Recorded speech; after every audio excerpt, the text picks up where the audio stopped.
食量哦，我係煲頭撞到被燒死嘅。我哋嗌緊呢講嘅朋友家，要當然啦，正宗唔啲小料。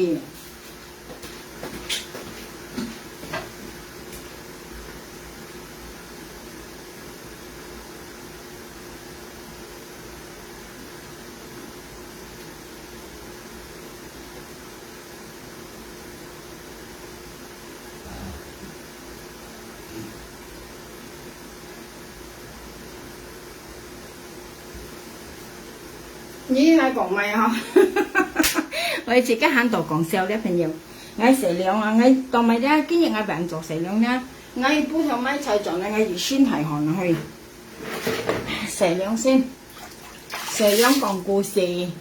特別我撳嚟啦，先冇做到盡，做到上次嚟睇波，我朋友我先冇做辛苦咧。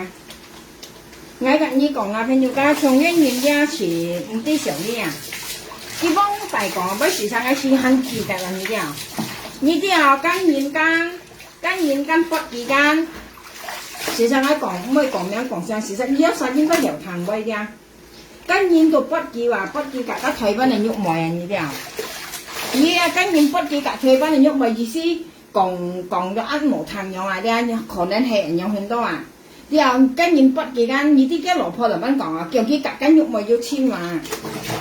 即係要親切啊！大壽啦啦，呢啲啊朋友呢啲親切啊，年年做親切，冇係花姐嘅咩年花姐做親切，冇係花姐咧，晚日嘅香草間，晚日嘅香草咁啲煙味係生落嚟份嚟先，一場煙味落係片咯，唔係生啊！煙味落係片啊！啲啊叫佢打落係片，講條葉鏈講叫佢大家落係片間。啊！佢到戲嗰度叫咩呵？叫唔知咪田光戲咯，叫大家落係片間。過嚟咧叫做經過啊！花姐計木啊！經過啊！啲朋友經過係說經過啊！經過啊！花姐木間，佢講夾花姐要簽話，佢咧咪咧講叫夾花姐要簽話。所以呢年咧前人年親年切啊！呢係有講啊，年親年切啊，年親年切啊！呢啲啊，呢個啲白花姐要簽嘛，呢個我叫花姐叫咩嚇？唔知花姐叫咩定叫嚟晒？意思要簽切啊！呢啲啊朋友家簽要簽切啊！啲白花姐要簽佢講啊，嗰陣時佢問個白花姐相坐間，佢講佢白花姐要簽嘛。所以呢年青啲時候呢，阿堅係要簽啊，咩嘛就睇五隻係麻花隻鵝鼻開、豬鼻開啊，普通嘛，見咩麻花隻講上一次講花隻講作我隔佢頭呢冇搬嘢啊，之後佢片花隻呢片度間，啊佢上前啊緊呢啲啊佢作花隻你嘛，佢麻花隻貴嘛普通嘛要記得啊，上一次佢跟講隔花隻要簽，佢隔年講間佢講花隻係一簽切話，佢跟咩五啲隔佢。mà chim đi còn gắn cái hồi cái cặp花姐唔好咧，佢情況麻花姐就話，又最親係咪啲朋友最親係家女話，又佢片唔到都有啊，佢咪麻花姐有，cặp花姐嚟食嘢呢啲啊，我講mấy chuyện chuyên yêu嘅朋友家啱面講mấy啫，啱面講mấy咧，我要就要從幫扮面講mấy咧，我是擺落先嘛，佢幫擺先咩講夾緊要冇要親啊。佢講白啲咩講格跟喐咪要簽啊！而家睇翻嚟一貴嘛聽話，佢嘅羅婆咩講格佢要簽啊！佢咩講啊？佢嘅叫跟喐咪借格佢啲嘅咩嚟實格佢要簽佢講啊！啊！熱身年親年切啊咧，年親年切係啊！年親年切啊！你點講啊？切家漂亮冇年年做親切啊！你啲朋友家切家係啲呢啊！應該年切家都似落成少啲啊，五毛講切家年年做先切啊，呢個意思咁樣啊。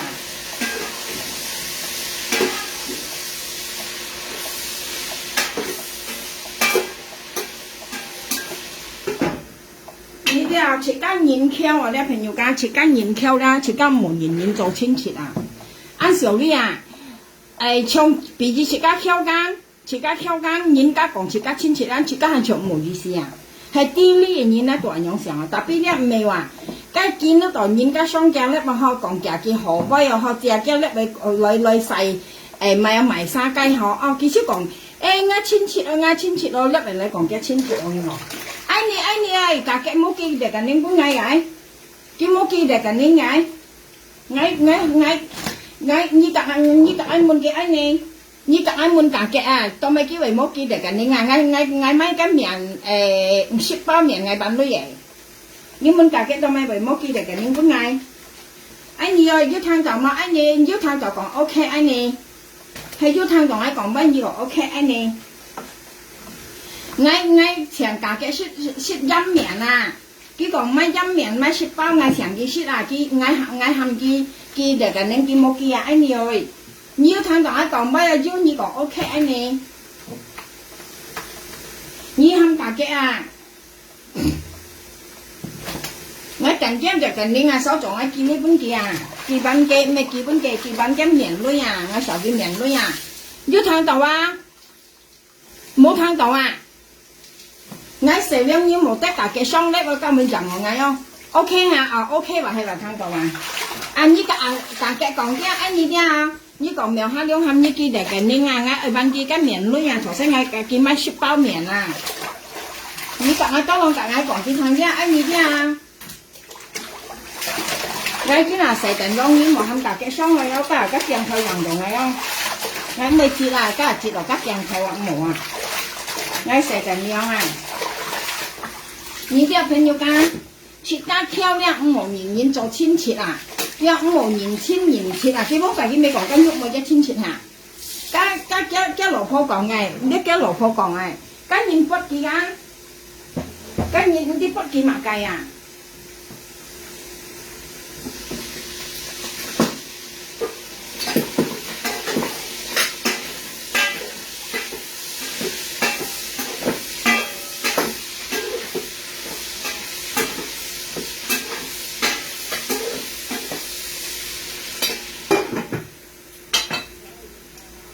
咩事啊？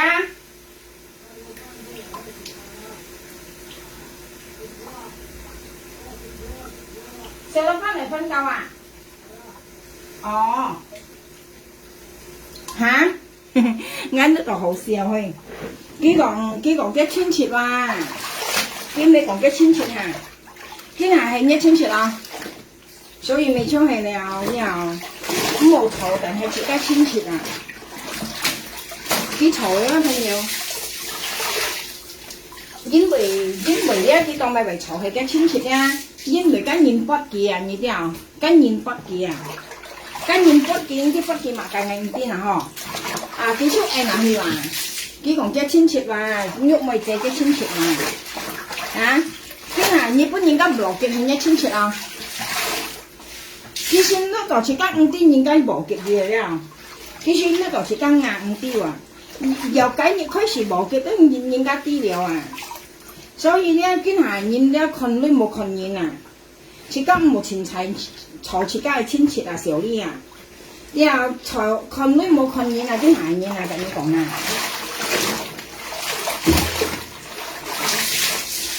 講係一親切，聽你講，今下係一親切啊，係一親切啊。啊過嚟咧，啊花姐都係啊花姐啊，咁花姐我頭先你講花姐係嘅親切嘛，嗰陣時花姐咧講隔幾號嗰陣時咧，佢咪叻人嚟啊，佢講花姐係嘅親切話，佢講隔幾咩5啲米千咯，佢講嘛嚇，講幾咩啊花姐幾咩5啲米千，佢咪有講嚇，佢嗱叫我要親切啊，啊佢買花姐買到5啲都難聽啊，叫花姐買貴馬佢講嚇。貴馬佢麻花地間，貴馬間幾百去間佢麻花地間，知道咪為麻花姐貴嘛支擺去咧，因為咧見到麻花姐含幾米水入唔會米，嚇隔幾隻唔跳入明隻，幾多啥隻到頭到，嗌到咪被騙唔到啊！其實信號咯，花姐咪本來已經按高了下，咁花姐本來叫叫呢啲啊，佢米女雪條，嗰時係本意話都係本意嘅女話呢啲啊，雖然唔係你夾起來雪啊，你啲媒介都幫你都係呀，都係刀郎嘢啊！信腰咯，自家愛撳車嘅人呢啲啊，雪條啊，佢米女啊。跟演員夾演雙大話，你自己半條沙雞去打啊！順腰落翻隻刀郎嘢嗬，佢面女雪條過嚟喊腰，雙牙女唔跳，嚇燒鐵女跳板，過嚟喊喐啲萬多加加埋埋，嚇二雪條啊，差唔多啊，雪條跳板啊！順陽班戲演緊是52話，過嚟跟演緊換件呢啲幾講未有？叫人家攰女話，攰女入去要加攰女睇到啊！啊！叫阿啲一俾做啲阿姐乜嘢咧？叫家咪女攰女啊！佢講啊，冇搬就講攰女話，搬陣戲啦，阿姐咩攰女話，搬陣戲人樣咧，阿姐咩攰女話。事實咧最好笑咧，佢講花姐係嘅親切啊，朋友家，佢講花姐係嘅親切係最好笑啊！跟住門見咧，講花姐係嘅親切啊！佢講係嘅親切係最好笑嘅嘢啊！佢講翻隻嘅親切過嚟，佢講緊鬱悶係嘅親切咧話，真係最好笑嘅。佢坐人嚟咧，呢啲味咧，嘅老婆講嘅，嘅老婆啊，跟現今筆記緊鬱悶間，筆記有去南定啊！呢啲朋友間佢筆記南定間，啊過嚟佢講噶，佢嘅老婆咧呢度唔係時候呢家人鬱悶啊！你嘅意思講到唔係時候呢件啊，你都啥不嗌誒？佢講意思，人鬱咪盡見你家己用人上咯，呢家叫事實佢梁生係親切，人樣講意思係親切，人要殺咪唔係咪佢煩咧，人樣嗌跟啲嘅意思。事實嘅年輕牙還一朋友間係唔係都唔需要咁樣交代啊？你有朋友間係唔係啊？咧都唔需要咁樣交代啊？人家講啊咧，你見講啦，唔係都見落去啊。上呢樣唔需要講交代嘅嗰樣啲啊。老婆是將是人家上幾格，將老婆啊呢個意思啊咧，將人家上到將老公夾喐咪咧，要咪生性呢啲啊！啊，見你講好威咯，我叫家係啱親切嘅講啱嘅咩夾啱咩唔啲咪親跟樣講啊，別人有啥唔係亂講威咯，嗌跟條藤威，咁就咧嗌識講話成牙呢面啊，係唔係親切啊？佢哋家食家唔需要咁樣解釋啊，呢啲啊。而家唔需要咁樣解釋啊！呢件解釋咧就變衰，呢講。仲見人你唔衰啊，朋友間。見人呢講係親切間，你嘈人係親切間，邊個係親切啊？係啊，邊個咪殺當你係親切？像花姐咧，你咪嘈人係一親切，幫大幾夾花姐冇相吵嗰陣時，佢咪講花姐係嘅親切啊！佢講驚咩？唔啲咪親咧，佢講花姐係嘅親切，佢講啊！啊，見人係親切嘛？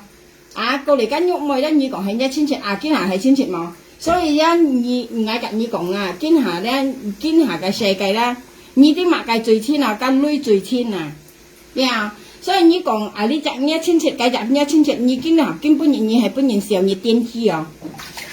你親切啲啊？咪使嗌夾你做親切，切家挑人喺個冇人親人切啊，因為切家買啲朋友家切家挑人啊。炒本嘢嗌糖一條腰陣影講咩俾好聽啊！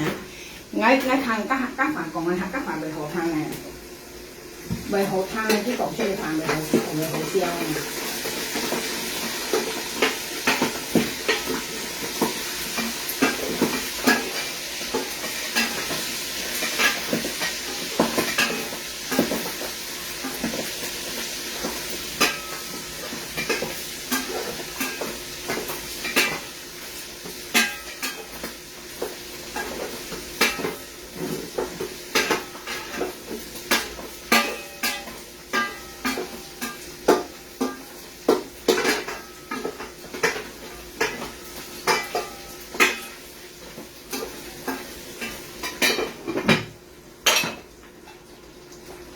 你啲係咪啊？泡豬渣，係嘛？係幾親切喎，咁嘈幾親切啊，唔知少呢。自家曉時下講人人做親戚不認笑嘢啊，點知講？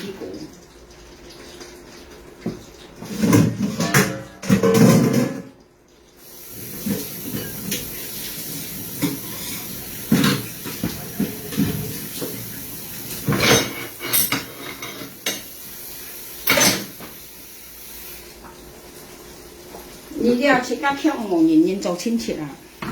將緊啊！你看阿花仔㗎，間肉米係你親戚啊？係啊，係你親戚。間人家問你啊，你都唔要按咯，你親戚也不要，你親戚啊，你花仔也不要，你親戚你肉米也不要，啊你係難按你咯。你講你親戚都咪為啲行冇雙嘢叻咯嗱，冇咪前人雙嘢叻，啲係當係冇嗱。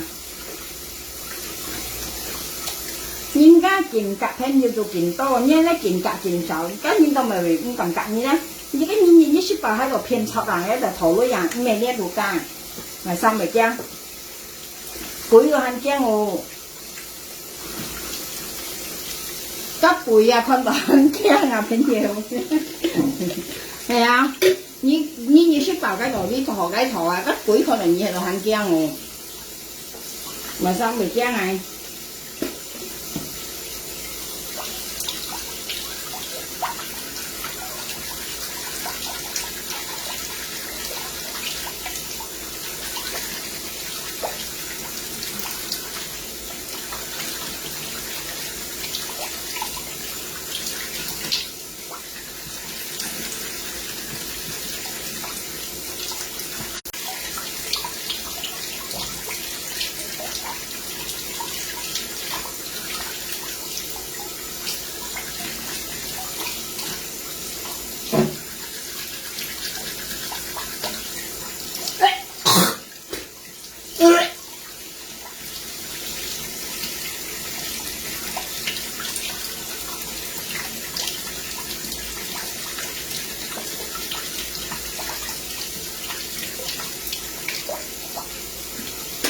見了長毛啊，朋友家，見了長毛人毛啊，嚇你細啱名啊，係撚噶？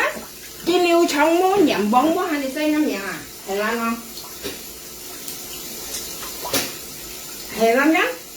嚇了長毛啊，見了長毛啊，人毛毛啊，咁毛人毛實你啦，嚇你細當啱名啊，係撚咯？啊，做咩嘢係掘礦嘅嘢啦，朋友家，掘礦嘅嘢啦。自家咁只有講笑啊！你是講日隻笑法呀，朋友家，自家講日隻笑法。今日唔係啊，鳥長毛、人黃毛嘅係細啱名啊，跟前好笑係冇嗱，跟好笑啊係啊，自家講意思啊，見鳥長毛、人黃毛係咪細啱名啊？奇怪啊，睇得打好笑去。其實見到搖毒啊，搖毒困你講鬼啱好笑去。見長毛人毛係咪講係事喎？或者未識講嘢喎？係啊！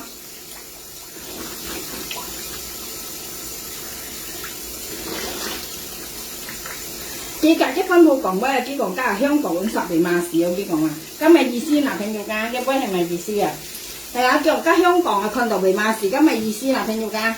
一係講貴威啊，一係講煙威，係講貴威。事實啱先聽就是啱從家講得貴威你啲啊。咁啲物件係冇人呢樣公婆好冇，當然咪是啦，因為講阿妹的媽，阿妹的媽咪3萬二。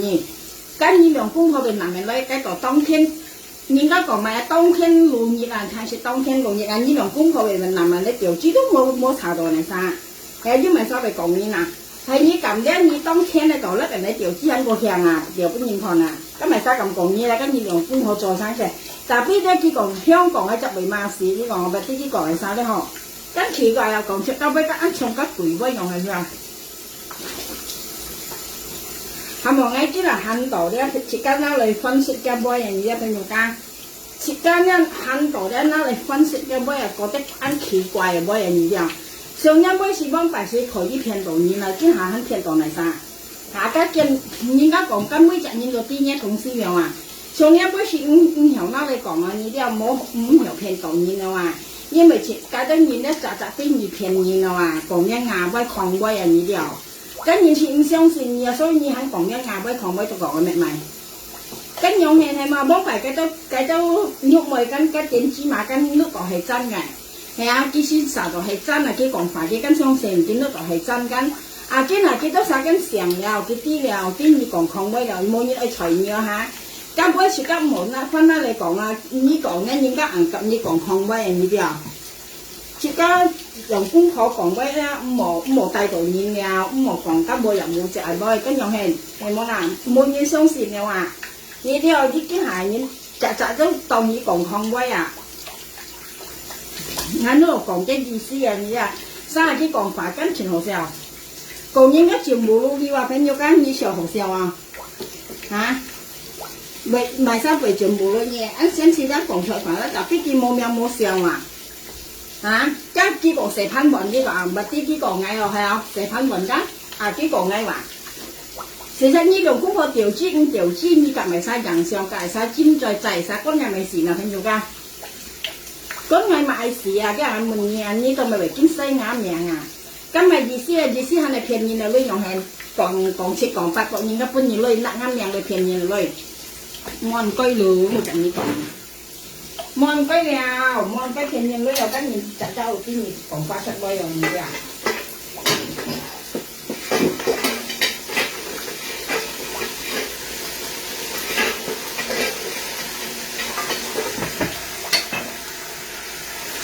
à hè phải nhiều cái một số人叫冇nhầm nhàng ra叫冇nhầm nhàng gặp cái dòng sài than bồn hay cái dòng sài than bồn này trong香港喺集sài than bồn係只用港從幾時幾哪講笑得朋友紅幫擺啊做件人錢你講有冇行要加點芝麻鬆事而家其實都係真嚟㗎從根本人你講有冇行要人善咩冇人善意咧而家都唔拿嚟講啦你講咧，跟人ăn cắp你講không với à, ngay cả你講唔hành à.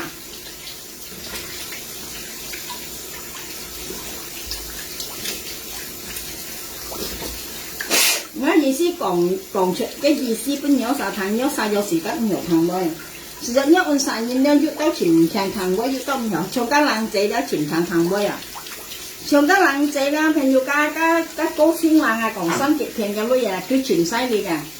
你啲阿朋友間已經喺講晒，喺講家冷仔啊，高清冷啊，佢咧前場談威啊，你講威啦，認識又講正啊，啲朋友，所以我都話咧面前成目啊，見你有三味小佢冇圖書喎，但係佢冇圖書咧，佢唔識時咧，佢講威戰爭係犀利朋友間，竟然完全好似唔得啲到書入面啊，你都晒要圖書入面講威係唔有唱見樣啊。但你講啊，佢講威咧前朝咯，而家呀高三教育啊，你睇住啦，按讀書嘅嘢嚟用啊，啊你已經講高三教育啊，按讀書嘅嘢佢講威啊，上下都加威咧，自家唔有講，佢肯有講啊，佢講係威咧，車上加本嚟用啊，加冷仔啊，加冷仔啊咧，朋友家講啊，新結啊，佢借呢借同冇辦借路嘅啦。cái chỗ nó lắng chế căn cái còn phải nó trong các bún này nè bởi chim này cái bấy là còn đồ chút đây à ăn mèo ăn thằng dập nhẹ như thế nào cái còn phải đó chỉ mày lòn còn nó đó cái còn bây giờ chìm mèo lúc những cái thuốc chìm to xuôi như này đây phải nhiều cái sự thật chỉ một thuốc xuôi à tapi cái còn bây giờ chìm có nhau à ăn mèo ăn chim mày bây giờ là chỉ cái bây giờ chỉ cái chỉ còn nhiều còn đó cái tôi hàng nhiều còn chút đây à cái còn phải chìm hậu thang à cái lăng trẻ à ngay chuyển số các cái còn bay như thế nào ngay chuyển số các cái còn bay và cái ăn theo còn bay ăn chim mà cái phản như thế nào trong chị cá sang hà ra chị cá sang hà còn bay không hiểu đấy như một kia không hiểu cái tập nha cái hiểu cái như còn họ cái gì làm văn câu như làm văn còn à cái mấy câu phải như thế nào xong rồi chị cá quay ra chị cá cũng chụp nhau hà à làm văn nhìn dùng làm văn phi thì như kia bay làm văn còn最後攤啊cái câu như còn về後攤嘅。bây giờ nghe cũng hiểu rồi, tôi sẽ ngày một kia đang chỉ còn về hậu thang thôi. Ngày một phần nhiều cá à lăng chế à có清lăng à cái miệng chứ à con hay mình sẽ có清lăng làm gì vậy? Thì sao muốn những cảm nhận xe cái miệng ngay chiều hay ngay gì xài những dòng xe kia thôi. Cái miệng ở nào có清lăng hay cái à con hả anh xong hay con. Cái nhiên về trang còn quá à phần nhiều. 夾朋友真係夾人樣朋友啊，講喂ăn cô à，ăn cô係波人啲啊。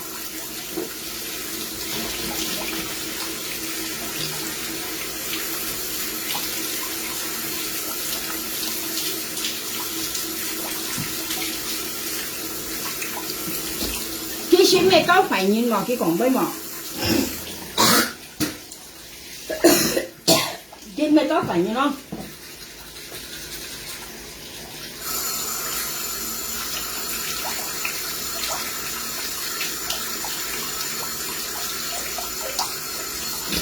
我老師咁你講咧，朋友間從間冷靜啊咧，我啊咧識落按提年啊咧，朋友間我識落差唔多50歲年啊咧，朋友間我瞄下了識落差唔多50歲咧，我50年就要隻朋友咧，嘅年講咩咧要按咪按深入啊，按深入人心啊呢啲啊，前後聽啊啲講法。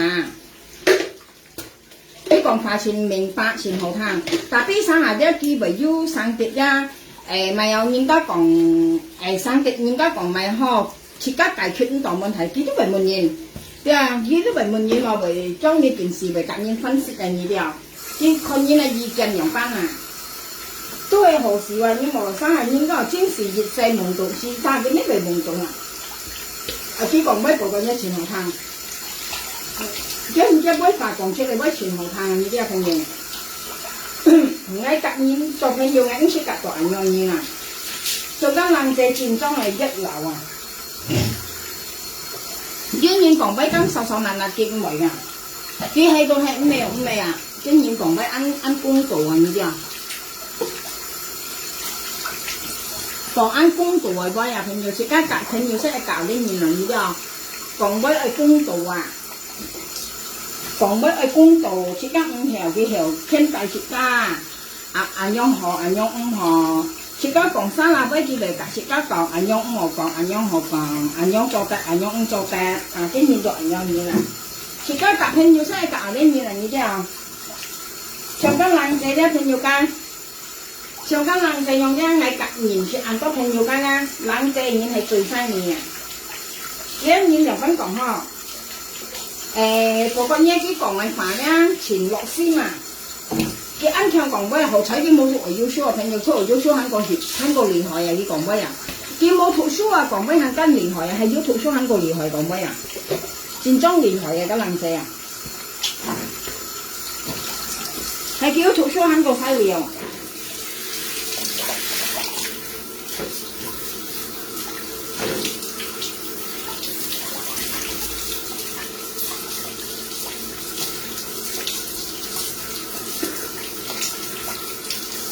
！kiếm đất rồi xài hổ lượng rồi nhớ rằng mổ liệu cá mèo cá tiền chia lớp cái ngày còn đang ngày 10 còn là thì nhiều ca mồi chín nhân cô hạnh nhân chỉ có một cả lên nhồi nhìn xong thảo mồi rồi cái cả ngày xong sau cái xí ngày nặng ngày đây khổ xí là như thế nào xong cái cả ngày xong sau cái xí nặng ngang miệng đây khổ xí mà xí ngày các mẹ ngay các nền là cái nhà thổ sẽ có gì mà mới thành kìa trong những mồi rồi như vậy kinh nhân còn hạnh nhân can xin này nhiệt nhân đang mổ cả lên nhau tiên chi nhìn xong thầu như thế nào mổ kêu ngay kêu là thân nhiều ngay kêu là ngay mới cả lên nhau nhìn xong thầu cái còn ngay mát cây hòn ở thằng mổ này đâu à kia ngay mới thằng ơi như cái tại là mổ được cái东西bên ngày đâu thế à như mổ được cái mày cái tiên chi cái东西bên ngày còn ngày mới còn đâu à mồi cả lên tiền chi chứ bởi cái nặng ngắm miệng lại thổ shit à như thế nào cái nặng ngắm miệng lại thổ shit tại ngay các mẹ nặng cái miệng lại thổ shit ngay cả cái xong thầm lại mày hả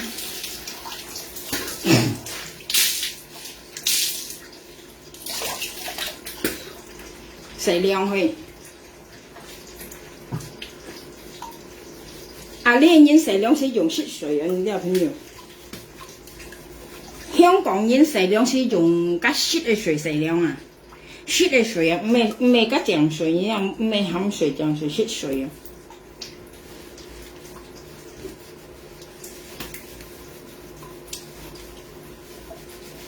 我再碌cái東西幫佢看兩ngày唔係哦，切間煎熱無夾間硬熱相炒啊，切間炒唔掂啊呢啲啊，切間炒唔掂啊，無聽啲樣係硬熱啦，一抗嘅熱，呢看啲肉毒喺度前多幾講啊，不慢慢過年下啲幾講係威過黑煙，過人煙啊啲幾講係威加幾多抗威講加落肉毒加咩肉看下，因為你講加電子威喺度敲為時間講係交羅鋪，你聽到嗎？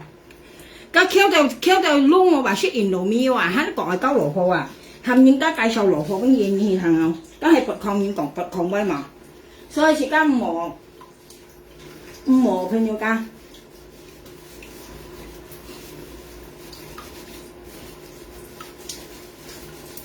冇夠啊，一抗唔乜嘢。我最後笑叫啊花姐係嘅親切啊，講幾晚夾花姐相炒嗰陣啦，叫花姐係嘅親切話嘅咩嘅啲咪親話，過嚟咧見夾人講間叫喐咪就喐係嘅親切嘅講話，跟因為跟認得筆嘅意思筆嘅夾喐咪唔知道咪按當用去咧，啊佢出叻人嚟講嘅老婆講，叫喐咪就係嘅親切話，咁咩人言親言切啊朋友，言親言切啊！上次家挑人算無人做親切嚟㗎，切家愛啲呢啊，你啲愛切家愛啲呢啊，因為切家挑啊無熱身人做親切啊，你啲，係講人家講切家親切啦，到切家很無意思啊，就譬如跟人講哦，我係一親切樣下，切家很長無意思，因為同埋咧，因為切家挑啊，更何況你挑你肯講你就係一親切，計就係一親切，係啊，見下多下頭嚟，你不人家莫挑啊，啊，梗係親切嘛。見下我跟你講啊，呢世界上最親係女啊，即係人家群你冇女啦，賣親都冇用啊！跟你講啊，賣親切都冇用，定啲冷啊！呢個啱意思，啲朋友講笑啲啊，切家閒冇咩好講咩，拿嚟當故仔講笑，事實啱啲成人然後咁好似我前驚咪啦，我前驚個鏡頭人到盡啊，我辛苦是讀超啊啲啊，呢演成樣係讀超辛苦㗎。你媽嘅唔驚係驚個鏡頭人到盡啊！嗰陣時咧就冇命呢啲啊嚇！呢隻要講係一親切，雞隻要講一親切，啲啊要親切啊！硬你不應該落結係啊，係啊！嗰陣時佢講花姐係嘅親切，我都要嚇到氣。家花姐啊，家咪有講係嘛？佢諗第二啊花姐啊，基本幣未講花姐嘅親切嚇。過嚟佢夾花姐相炒講，一支拜海啊你啊，落花你支拜海啊，啊一支拜海啊，一普通話佢問花姐，哈哈佢笑死哦，跟住話佢笑死啊你喂，啊，佢話你支拜海啊，你落花你支拜海啊，你普通話佢問花姐我別笑冇用晒你啊，嗰陣時要講花姐係嘢親切，我見下劈五道呢計五道呢度問花姐鬼馬普通話。事實我不講超，我兩個食學啦。朋友間係樣講啫，拜拜。下呢分講故事啲啊，切家冇女嘢嗱啲冇言親言切啊，冇言親言切啊呢啲啊，就算人家講矮啊啲係一親切啊，切家都唔好啊，因為就咪啦，切家愛啲切家挑啊，但係俾佢挑到咧熱身人佢講係一親切啊。